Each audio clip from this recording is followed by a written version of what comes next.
Hablemos sobre exhortación. Y a mi juicio, un buen libro de referencia para exhortación es el libro de Hebreos, es la carta a los Hebreos. ¿Por qué? Porque la carta a los Hebreos es una exhortación en sí misma. Contextualicemos un poco el libro de Hebreos. Por ejemplo, podemos comentar de que no hay una autoría definida al libro de Hebreos. Se asume, por la forma de redacción que fue Pablo o uno de sus discípulos, por esa parte. Por otra parte, se considera de que quien escribió, el predicador que escribió la carta a los hebreos, era un cristiano de segunda generación. O sea que no vio, ni convivió, ni participó con Jesús físicamente. Pero sí fue ganado por la obra evangelizadora de uno de sus discípulos. ¿Ok? Otro elemento que podemos incluir es que el público al cual está dirigida esta carta es el público judío que fue ganado por el Evangelio. O sea, los judíos que fueron ganados para Cristo. La carta a los hebreos hace mucha referencia al Antiguo Testamento y particularmente al Pentateuco. ¿Y quién más que el pueblo israelita? Porque esa es su historia, esa es la redacción de su historia para entender el contexto de la elección que se quisiera aplicar. Otro elemento interesante es que esa es la iglesia del primer siglo. Y la iglesia del primer siglo, hermanos, sufrió persecución. Con eso se cumpliría el mandato de nuestro Señor de que el Evangelio fuera comunicado hasta el fin del imperio, ¿verdad? Del mundo conocido en ese momento, y a la larga a nosotros acá, hoy día.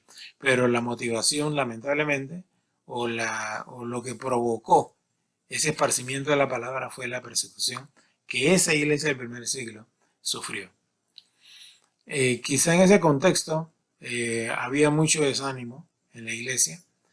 Algunos quisieron regresar a las prácticas de judaizantes, otros simplemente negaban la fe y otros trataban de introducir prácticas inmorales al culto de la iglesia, tratando de parecer o de igualar con respecto a las prácticas que tenían ídolos paganos de ese tiempo. Hermanos, con este contexto les comparto de que el escritor le escribía a los hebreos. ¿Ok? Y en el día de hoy trataremos de ver algunos elementos que son básicos para que podamos tener una exhortación, para que hagamos una exhortación como debe ser. Y vamos a iniciar leyendo el capítulo 3, versículo 1, ¿verdad? Y dice así: por tanto, hermanos santos, participantes del llamamiento celestial. Ese era un mensaje para la iglesia, para los cristianos, o sea, para usted y para mí. Dice: considerad al apóstol y sumo sacerdote de nuestra profesión, Cristo Jesús. El escritor le da dos títulos, yo diría tres, a Jesús. Uno, apóstol, que en su sentido más básico es enviado con un mensaje. ¿Y ese mensaje cuál era? Que Dios nuevamente estaba hablando al hombre, demostrándole su amor y que quería reconciliarlo con él. ¿Ok? En ese sentido es el sumo sacerdote. ¿Por qué? Porque el sumo sacerdote hace de intermediación entre Dios y el hombre para restablecer la comunión. ¿Y eso quién lo podía hacer solamente? Cristo Jesús. El versículo 2 hace énfasis del carácter de fidelidad y de permanencia y de obediencia de Jesucristo. Dice: el cual es fiel al que le constituyó, como también lo fue Moisés en toda la casa de Dios. Aquí vemos que el escritor introduce a Moisés, ¿verdad?, como un elemento de comparación. ¿Y por qué lo introduce? Porque, como les comenté hace un rato, el público al cual estaba dirigida la carta era el público judío que había sido evangelizado. Y Moisés, por lo menos antes de David, era el patriarca, era el emblemático líder del pueblo de Israel, prácticamente el que le dio su identidad, ¿ok? Porque con él fue que salieron de la esclavitud egipcia, con él hicieron pacto en el Sinaí, cuando Dios le dio las tablas de la ley a Moisés para que se las compartiera a ellos, y subsecuentemente los guió a la tierra prometida. Y que después vamos a estar aludiendo a la decisión que tomaron los israelitas allá cuando llegaron a la entrada de la tierra prometida. Entonces, Moisés era un personaje sumamente importante para el pueblo de Israel. Pero aún así, si bien es cierto, Moisés tuvo los privilegios, entre otros, de hacerle casa a Jehová. ¿Se acuerdan con el tabernáculo en el desierto? Dice la palabra de Dios que Jesús es mayor que él. Es mayor que él. ¿Por qué? Porque Jesús es el creador del universo. Entonces, la idea de este pasaje, la idea del escritor, es decirle a los israelitas, señores, Moisés tendrá sus privilegios, Moisés tendrá sus virtudes, su característica, pero Jesús es la opción. Jesús es el mejor, Jesús es más alto que él, y Jesús es la persona a la cual nosotros podemos llegar confiadamente, ¿verdad? Y a pesar de las circunstancias, a pesar de la persecución, a pesar de los malos escenarios, Jesús es la única opción que debe ser considerada. Pero sigamos leyendo el pasaje. Vamos a ver un poquito más abajo el capítulo, el versículo 6 dice, pero Cristo como hijo sobre su casa, la cual casa somos nosotros, si retenemos firme hasta el fin la confianza y el gloriarnos en la esperanza. El segundo elemento que se incluye en esta exhortación, la condición para poder participar de esa casa. Dice si retenemos firme hasta el fin la confianza y gloriarnos en la esperanza. Hermanos del pueblo de Israel, el pueblo judío, la iglesia del primer siglo, estaba pasando por momentos difíciles, sumamente difíciles, hermanos. De hecho, me atrevería a decir que más difíciles que nuestro escenario, porque en nuestro escenario nosotros no sufrimos persecución. Y sufrir persecución, hermanos, no era de que hoy no lo vamos a dejar congregarse en la iglesia. Era de que eran crucificados, era que eran tirados al circo romano para que se pelearan con los leones allá o con los gladiadores. Era serio, el tema era serio. Pero dice aquí el escritor que a pesar de esas circunstancias tenemos la posibilidad de retenernos, si retenemos firme hasta el fin la confianza y el gloriarnos en la esperanza. Él estaba diciendo a la iglesia del primer siglo, señores, Jesús es suficiente para que ustedes puedan confiar en Él y para que ustedes puedan decir, mantener esa promesa que Él ha hecho en sus corazones firmes, ¿verdad? Y seguir adelante. El otro elemento que incluye Jesús, el escritor, en su exhortación, hace referencia al pecado. ¿Cuál era el pecado del cual se estaba aludiendo en ese momento? La incredulidad. La incredulidad. Se había perdido la confianza en el Evangelio.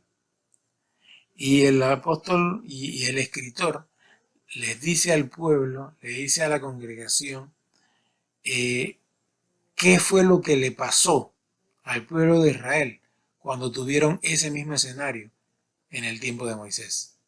Y leamos, ¿verdad? Dice el versículo 9, donde me tentaron, vuestros padres me probaron y vieron mis obras 40 años, a causa de lo cual me disgusté contra esa generación y dije, siempre andan vagando en su corazón, no han conocido mis caminos, por tanto juré mi ira, no entrarán en mi reposo. Hermanos, esa escena fea del pueblo de Israel, que había sido literalmente mimado por Dios. Cuando tenían hambre recibieron maná, cuando se cansaron del maná recibieron codornices, cuando tenían sed hasta de piedras brotó el agua. El sol no les afectaba de día porque tenía una columna de nubes. Y de noche no tenían problema con la oscuridad porque tenían columna de fuego. Todo eso, hermanos, para que el día que llegaran acá de Barnea, ¿verdad? Y, recibieran el informe de los espías, de los cuales dos habían dicho, ¿verdad? Caleb y Josué habían dicho, señores, entremos porque Dios nos va a dar la victoria. Dios nos ha acompañado hasta aquí, Dios nos va a dar la victoria adelante. Pero llegaron los otros 10 que dijeron que eran como langostas y que había unos gigantes muy grandes, valga la redundancia, armados hasta los dientes y que nos iban a destruir completamente, y los que lo iban a destruir completamente. ¿Qué significó eso? Que el pueblo tomó miedo, recibió una transferencia de miedo y dijeron que no. Y dijeron que no, no solamente a entrar a la tierra prometida, sino que acusaron a Moisés de haberlos llevado hasta allá a morir o a entregarlos en muerte a los que vivían en la tierra de los cananeos. Hermanos, y Dios los entregó. Vagaron 40 años y solamente de esa generación 2 entraron a la tierra prometida. Y entonces les recuerda esa escena que es vívida en los anales de la historia del pueblo de Israel y le dice, señores, ellos también pecaron de incredulidad. ¿Ustedes van a hacer lo mismo? Versículo 14. Porque somos hechos participantes de Cristo con tal de que retengamos firme hasta el fin nuestra confianza del principio. Jesús, Dios, quiere que depositemos nuestra confianza en Él. Jesús, pese a las circunstancias que podemos estar pasando, quiere que nosotros confiemos plenamente en su promesa, hermanos. ¿Y quién es el que va a poder hacer que nosotros podamos cumplir o confiar plenamente en sus promesas? Su presencia en nuestras vidas. Este pasaje no fue escrito para sustentar la tesis de que se pierde la salvación. No. Hermano, si usted tiene a Cristo en su corazón, Él le puede ayudar, Él le va a ayudar a usted a retener esa promesa, mantenerse firme a pesar de las acechanzas del diablo, a pesar de que usted mismo caiga, ¿verdad? Pero por la presencia de Cristo en nuestro corazón, esa promesa va a estar allí, va a estar allí firme, esa esperanza va a estar allí firme. Esa era la exhortación, ese era el mensaje que le quería transmitir el escritor a los hebreos a esa iglesia del primer siglo. Recapitulando, hermanos, Jesús debe ser nuestra única opción, ¿verdad? Debemos alertar sobre las consecuencias del pecado, en este caso, la incredulidad y el perjuicio que le causó a una generación de israelitas que no quisieron creer, que no quisieron confiar. ¿Y cuál es la consigna? Permanecer fieles, permanecer en la promesa. El escritor exhortó al pueblo, a los cristianos de ese tiempo, a esa congregación, hablándole en esos términos. Jesús es la única opción, no debemos dejarnos llevar o no debemos caer en el pecado de la incredulidad, ¿verdad? Y debemos permanecer fieles en la promesa, ¿no? Bajo ese tenor debe ser la exhortación dentro de la iglesia. Jesús debe ser mi única opción para predicar de Él. No debemos tener otras opciones. Si usted siente del Señor, ¿verdad? Compartir a otra persona que está pasando por un momento de dificultad, hermano, su mensaje debe ser que Él, que Jesús es la única opción. Y que no se deje llevar por las circunstancias, por las cosas, por lo que le pueda estar pasando en ese momento, porque entonces puede caer en un pecado de incredulidad. Y por eso necesitamos confiar, agarrarnos, asirnos de la promesa que ya Dios nos dio y que es lo suficientemente fiel para cuidarnos, para cumplirla hasta el final. Que el Señor le bendiga, hermano, en esta noche y que Dios ponga en nuestros corazones la palabra de sabiduría, para que al momento de que podamos animar, para que al momento de que podamos hablarle a un hermano de nuestra congregación, que podamos encontrar o ver o sentir que está débil o que está pasando por un momento difícil, tengamos la palabra, pero la palabra de Él, y que podamos ser de bendición para su vida. Que el Señor le bendiga, hermanos.